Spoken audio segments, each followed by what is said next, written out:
Hello, wonderful Americans. I hope you're having a great day. A lot of news about Somalians lately, huh? And Ilhan Omar? I'm just wondering, have y'all heard about the cyber attack? CBS News. Group behind St. Paul cyber attack alleges posting 43 gigabytes of stolen data online, Mayor says. The group behind the cyber attack on St. Paul has claimed to have posted online 43 gigabytes of data stolen from the city's systems, Mayor Melvin Carter said Monday evening. Now, this was the previous mayor. IT workers were first made aware of suspicious activity on July 25th and moved systems offline shortly after to minimize damage. Shortly after, what does that mean, like a couple hours? The city said. Carter said Monday that the U.S. Cybersecurity and Infrastructure Security Agency posted an advisory 3 days before the breach about the group responsible. Well, if they were warned, why wasn't it thwarted? The advisory describes a sophisticated, money-driven organization known for stealing and selling massive volumes of sensitive information from large corporations, hospitals, and governments, he said. Operations that have resulted in stolen data measured in the terabytes. The files posted appear to come largely from a single shared network drive used by the Parks and Recreation Department and are varied and unsystematic, according to Carter. They included everything from work documents, copies of IDs submitted for HR or travel, or even personal items like recipes, he said. Pretty sure they weren't after the recipes. Copies of IDs?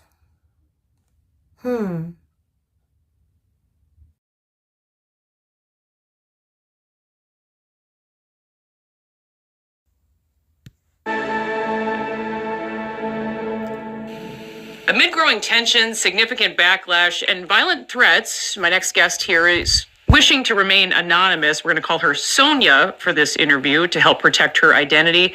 Sonia, thank you so much for being brave and speaking out. Thank you, Liz Collins. Thank you, Alpha News, for inviting me. I truly appreciate you, and I'm honored to be here with you. Well, we certainly appreciate it. I know there's a lot to talk about here, but before we get into the details, I do think it's important for people to understand the cultural similarities and differences between what is the Republic of Somaliland and Somalia, and how these are playing out in Minnesota right now. So, Sonia, what can you tell us about that? So the Republic of Somaliland is a country in East Africa, in the Horn of Africa, by the Gulf of Eden, a very strategic location for most of the world, to be honest, and also very critical for U.S. national security and trade. And to the east of Somaliland, we are bordered by Somalia. So Somaliland is a country. We have a distinct culture. One of the big differences between Somaliland and Somalia is the adherence to the rule of law. The people of Somaliland truly believe in the rule of law. This is something that we have always adhered to. It's in our customary laws. The main goal of Somalia is to erase Somaliland from the map because they want our strategic location. So, Sonia, over the past few years, as the never-ending trials, it seems, in the Feeding Our Future scandal have been playing out, we've been hearing more and more about what has now become known as Somali fraud in Minnesota. Where do people from Somaliland fit into all of this? Or I guess, do they, is the question. You can look at the Feeding Our Future scam. I think out of the 78, I think 76 are from Somalia, and I think 2 are Americans. That also shows you that there is a distinctiveness here, and there is a common trust amongst the people of Somaliland. You can see that because Somalilanders believe in the rule of law, they thrive in countries like the United States of America. We have people in from Somaliland who are in America, who have very good, high-paying jobs, very decent jobs, and I think it's because of this adherence to the rule of law and different cultures. In a way, Sonia, it seems that you weren't even surprised about this fraud in Minnesota. Absolutely not. We saw it coming because we used to wonder, why are people not talking about this? We were always seeing stories, Somali gangs, Somali murders, Somali theft.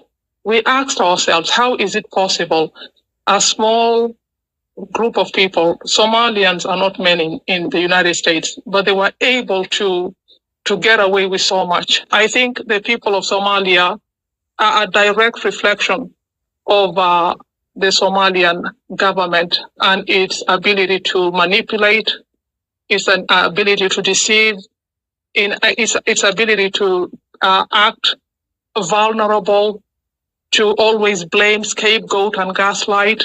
For example, if I spoke out about Somalia, this is the names they call me. They call me a Christian lover, Galra. They say that you are secessionist. They say you are separatist. So only the strong can truly withstand the onslaught. The attack is so massive and vast.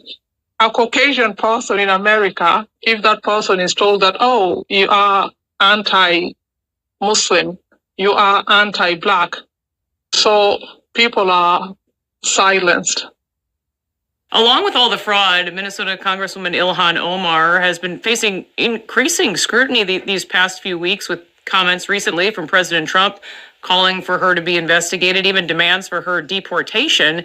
But as someone who's been an activist for Somaliland, not Somalia, what is your perspective on her personally and politically as well, Sonia? So these people from Somaliland are highly persecuted. So many of them tend not to speak up.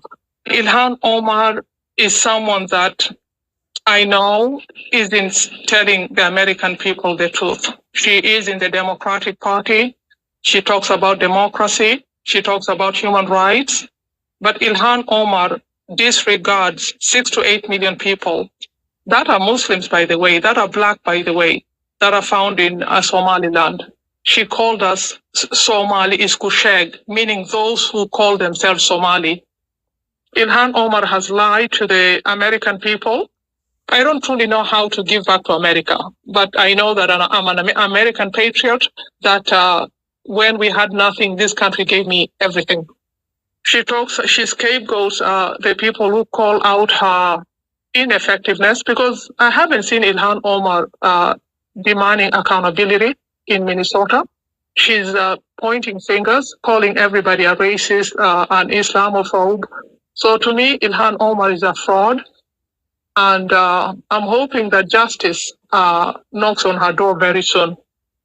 Sonia, thank you again for speaking out and helping us better understand the situation here in Minnesota. Thank you so much, Liz. I truly appreciate you. I appreciate Alpha News. Thank you so much. That will do it for this episode of Liz Collin Reports. We'll see you next time.